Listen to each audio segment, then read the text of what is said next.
Okay, so the last part of chapter or of part one of the book, before Robert uh, is shown in the midst of the battles overseas. So our very last scene is between him and Harris. Robert has wounded himself, so he's physically hurt from that experience of shooting the horse, and he ends up his knees becoming very bruised.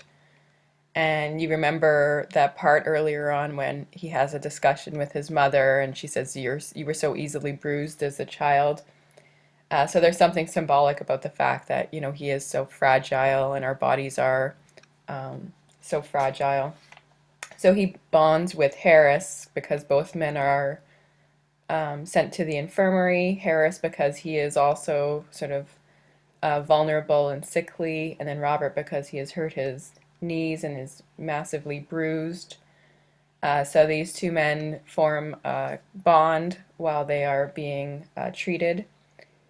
And both men have served time with the horses, so this is also sort of symbolic or an important part of their friendship is the fact that they both cared for the horses that were being transported along with the men over this through this ship. And both men at the end are watching the horses swimming desperately towards the land, and everyone is sort of cheering them on and watching this interesting, rare sight to see horses swimming through the water. And this is what this is illustrating here. Horses swimming, and everyone's cheering, and Harris seems to want something more. So this is on page 63. When the horses had gone, Harris lay down again and turned on his side, but Robert waited, watching. He wanted something more, not knowing what it was. Then Clifford came and said that Robert must return to the stretcher so he and Harris could be carried onto the waiting train.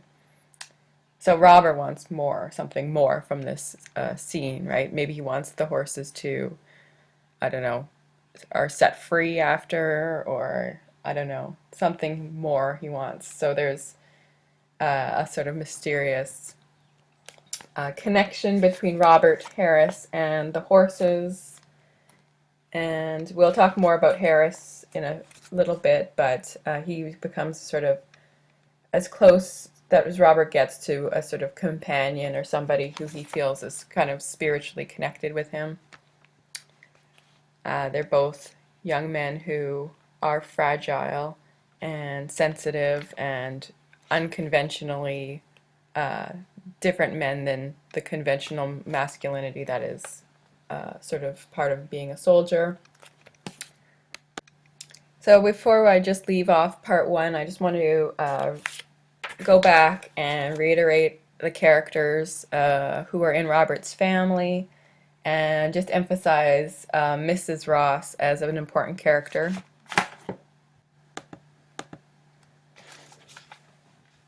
So at the very end of part one, we have this scene. It's kind of a flashback to Mrs. Ross and Mr. Ross saying goodbye to their only son. So this is prior to having been shipped away. So they see Robert one last time, except Mrs. Ross gets kind of too drunk to come out of the rail car, and she just can't face her son. She can't say farewell to him. The last time they talked was in that scene when Robert was having a bath, and then she has this conversation with him about fragility and how he bruised easily. But she seems to know and have experience with death, and we get some insight into that. There's a backstory on her character where she has talks about her brother, a boy called Monty Miles. This is on page 63, who was killed while walking home, and he's hit by a wayward trolley. So Robert's mother has experienced the death of a family member, and she seems to be sort of more experienced and does not anticipate, a positive future for her son. so she can't really handle or deal with the reality, so she sort of drowns herself in booze, drinking scotch, and then Mr. Ross is sort of almost becomes like her caretaker at this point, right? He just takes care of his wife. And in previous scenes, we've seen Mrs. Ross sort of supporting the troops in a little way. In little ways, she hands them chocolate bars. And there's Mrs. Davenport as her sort of companion, and both of those women do their part by, again, caring for, doing their duties. But neither of them really think this is a just cause for their sons to be sort of sent away.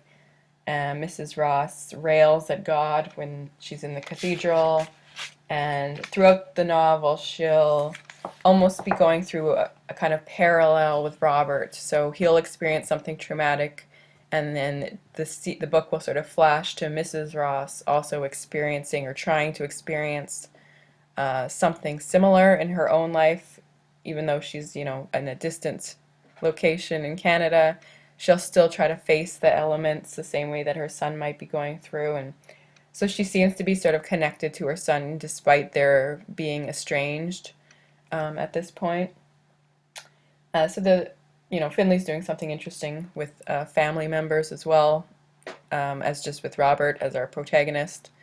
And then other characters, so we have Stewart, who is the younger brother, and he's conveyed, he's not like Robert at all. He's more conventional in his, and sort of immature. He's a young boy, and he kind of glorifies the war.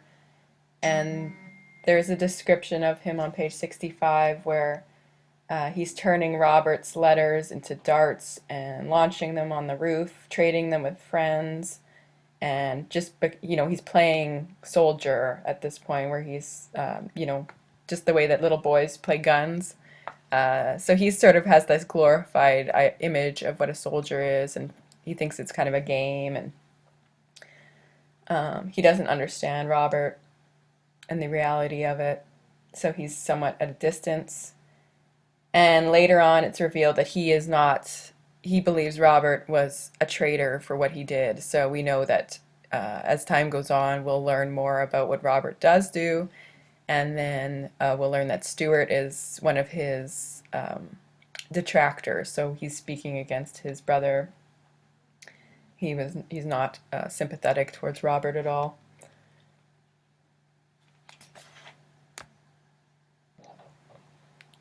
Okay, so at the start of part 2, so we're moving on to part 2, where this is more of a glimpse at what Robert actually experienced while he was on the battlefield, and some of the traumatic moments that occurred to him as a soldier. There's going to be a lot of characters introduced, so it's good to sort of take notes and try to keep all these names straight because they are reoccurring characters, and it's good to know what happens what's the fate of each of these characters, and it's something that'll help you keep the characters straight because there are so many men and names to keep straight, right? So jot notes about who's who, list any names and characteristics of those characters, and you'll have a sort of head start of understanding this section of the novel. And in these early scenes, we also have Findley's emphasizing the natural elements. So if you think about the 4 elements of nature, we have earth, like dirt, air, water, and fire. So all of those things will be depicted in these scenes. So he's sort of showing how nature becomes a kind of detriment to the soldiers. So earth becomes mud, these sinkholes that pull and kill the soldiers. So Robert, they're talking about how men and horses sank from sight. They drowned in mud. Their graves, it seemed, just drag themselves and pull them down. And then all this mud and water was contaminated. Dung and debris and decaying bodies lay beneath its surface. So the earth has become sort of toxic and chemical and just, full of decay and illness because of these pools of water and decaying bodies and horse manure. Everything is just rotting there. And then the graves, the mud itself will pull you down. And there's a scene later in this part 2 where Robert almost dies by drowning in the mud. So it sounds, we talked about it as sort of hell on earth, and this is again another instance where, just the very elements of physically surviving the physical territory, your setting, is also trying to kill you, in addition to, your fellow man, the opposing army trying to kill you as well. And then there's the fog. So there's a famous book called The Fog of War, and it's written by an army general, Clausewitz, and he'll be referred, one of the men will talk about Levitt, I think his name is. He talks about Clausewitz at war. So this is a sort of reference to the chaos that can ensue in war, and Clausewitz was talking about the war as if it could be run very orderly and structured. And I think that's what they sort of intended with the trench system of World War I. They thought this would be sort of an orderly system that would keep things controlled. There wouldn't be chaos, but obviously the end result was millions of people dying, and it was not an efficient system. Trench warfare, they've never done it again, really. So it was, it proved devastating, even though it had they thought it was going to be a really, sound system to employ during World War I. So let's think about and talk about some of this first instance where Robert is leading the men. He's in charge of a troop now, and they are leading a convoy over Dyke. So this is what this image is depicting here. We have what would be a long convoy of horses and carts and supplies, and you would be moving towards the front lines, but you're walking on these little dikes, so like a bank, and then all around you would be sort of puddles of water, this mud that would be very dangerous if you got stuck in them. And then because it's so foggy, you can't really see what's right in front of your face. So if you're keeping track of soldiers' names, we already have met Clifford Purchase, who was Robert's childhood friend. We don't see him for a long time, not until the end, but we also have, he's met Harris at this point. Harris is not with Robert at this point in the novel when he is on the front lines. Harris doesn't, in fact, make it to the front lines. We also have Regis from Regina, who was helping Robert with the horses, and he is barely 19, if that. Robert thinks he's underage, so he's sort of snuck through and is serving, and his mother told him not to even drink a bit of alcohol, so we know that he's very much underage and here to meet his, fate overseas as a soldier. And then in part 2, we're introduced to Poole, who is Robert's, the trumpeter, who goes off during this episode, this part where he is taking the horses in a convoy.